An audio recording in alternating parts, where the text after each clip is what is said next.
Well, I think it's just a matter of taste. You know, I first tried to do more like one sound because the first one was really eclectic.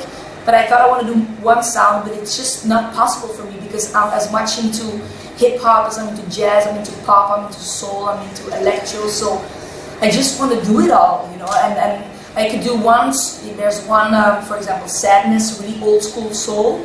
It's cool for one song, but not for a whole album. And that's what I have with all the songs. So I think it's that's why it's so eclectic, because it's just my style. But it's really weird because it's a lot of perceptions. I heard from all journalists, all different kinds of opinions about the record. Some say it's more deep, some say it's more easy listening, some say it's really funny. But it's actually nice because you can see it as like a painting, a piece of art, and you can think about it with all different kinds of things. But I always love to hear that it's more deep than the first one, of course. Well, actually, that was also with the first record. I need a lot of kind of inputs. I wrote a few songs on guitar by myself, like Always Home and Time and We'll Go For More. But I also invited my band for a week at my place to jam a week. And Daddy came out, Stand Back came out of that, Gotta Make It Last came out of that. And then, you know, they put me together with different kind of producers in all kinds of countries. So I just went there and they had a beat and I sang on top of it. So that's why I need a lot of inputs not to get bored as well. Well, it's actually the first record. I wrote it when I was in puberty and I wasn't open for love for another person because I was still busy trying to find love for myself, because I had a really hard time trying to accept who I was. So the first record is actually only about that, and then with the second record it's still about that, because I think a lot of people would expect 4 years later now she has success, now she's really happy. No, it's still sometimes a battle, you know, to find happiness. But I discovered love as well for somebody else, and I never thought I would write about that cliche until it really overcame me. I think, for example, I wrote Sadness in Jamaica, and you would think Jamaica really nice, but I felt really bad there because we were like I was put in like a very chic place and like an island, and then around me you saw like people grabbing the garbage trying to get food, so it was such a big, so I felt really sad there. So I wrote Sadness there, which is then also a good thing, of course, but what's the best thing about being in all those making songs, it gives you pressure when you write with somebody else, because when I'm at home I'm really in my comfort zone and I can be really lazy and just do nothing, and that's a good thing about, you know, getting out of your country, having pressure to write. But most inspiration I still get out of my emotional life. It went so smoothly, so nice, and he's such a nice guy, and we spend the evening together, we eat together, so that's for me the most important thing, first to have like a personal click. Yeah. But I thought, you have a lot of hip-hop which is like really gangsta, and that's not what I wanted. And like you say, it's really original, and I really love the tone of his voice. And everybody lives in LA nowadays, so we just gave him a call and he came over and he wanted to do it, and in a few hours it was done. So it was really nice to work with him. I think it's hard to if people ask me like, why. I mean, it's just a matter of evolution. It just same as the first record. I listened with the first record a lot to hip hop, to reggae, and Ragamuffin came out, and Peace of Mind, which is really hip hop. And the last years I listened more to electronic, a bit jazz as well. And I think I absorb the things I listen to, and then this kind of combination comes out.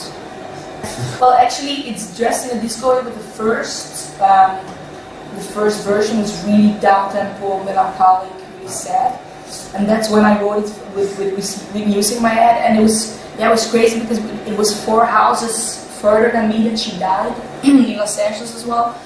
And it really touched me, not per se, for me like Amy Winehouse had a bigger influence because it's my age and my music more. But I just can imagine the fact of, being alone and the spotlight on you when you're unstable, and that's really killing, So it made me think and made me feel, and then I wrote that song. And then after, it was indeed put in a funky jacket, because I didn't want to have only like really down-tempo songs on my record. So that was my biggest challenge, to write a credible, up-tempo hit. That was like the goal. I think you have a lot of, you have everywhere, you have like people who are negative, or everywhere you have people who are proud, and you find it everywhere. But I think they're mostly proud that, because you don't have a lot of artists who come abroad Belgium, we're big there. But it's also Belgian people are really, really down to earth, what I am too. So they would never be overwhelmed or something. If they see me, they could laugh, but they would never like come over, oh my god, it's Selah Sue. They're not like that. Totally not. They never put you on a pedestal, see you as somebody bigger than them. It's mostly, that's our girl, she's doing well, and we're proud. So I kind of love that atmosphere. I can also walk around in Belgium without getting harassed by people. Yeah, it's good. Well, because those two people are really important. My mother is like my emotional mentor more. She was really, now it's less because I'm older, but back in the day she was my my biggest help still now, she's like emotional, really there. My father is really my professional mentor. He's really proud, he's my biggest fan. He watches every day on Facebook and MySpace where I'm playing. He has like he's a really, really big fan. And he's really like, come on girl, and be successful and go for it. So it's good to have both. So they both deserve the song, I thought.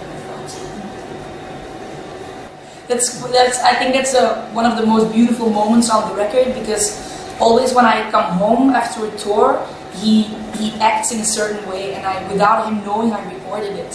So I came home and he was like, oh my baby, I'm so proud, how are you? And I recorded it and I put it at the end of the record, and I think it's really beautiful. It's really hard, and I respect street artists a lot, because I never did it. For me, it went from playing in my room at home to big stages. I never played in small. For me, it went instantly big. So it's good to now did that step of like playing like small and on the street. And I really love that image of like people who sometimes are surprised, sometimes are like annoyed even, like, stop singing, it's too loud, or sometimes, and I love the pureness of that. And that's why I love that image, but also I'm touring, doing promotion all the time, and we have to wait all the time. It's 90% of this job is waiting. So I thought I might as well play a song of the record and see how it works already. And I think, that the record is really produced, so to take it back with only guitar or keys, it really shows if the song is good or not. So it was also a test in many ways. That's why I call my record Reason. With the first record I had a lot, I was up and down, but I also had the time to like stay in my bed and cry all day. But with them, it's not an option anymore to stay in bed. It's not an option anymore to only be emotional. You have to, have responsibility. Use your sense of reason to, to make them, to grow them up, to make them happy. And it's really good for me because, the touring is really nice, but you hear a lot of artists that go touring, come home, and then fall in a black hole. That's not an option with children. That's not an option. And it's straight, and it's good for me as well, to have structure. They have to get food and to be at school, and I really love it. It's really good. Both lives are really different, but I really love both lives. They sing it all the time, they play it all the time, and I really have to say, like, put it off, because I cannot hear myself. It's weird, but I cannot hear myself. But they are like big fans. Yeah.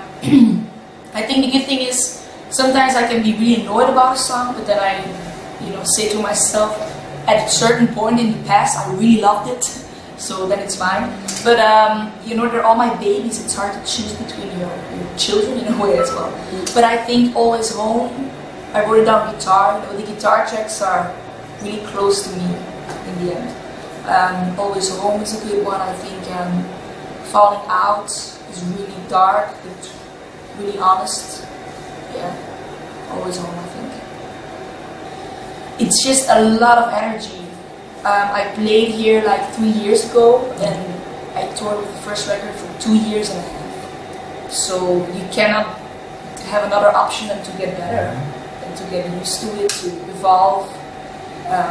So it's a lot of energy, it's a lot of emotion, a lot of dancing.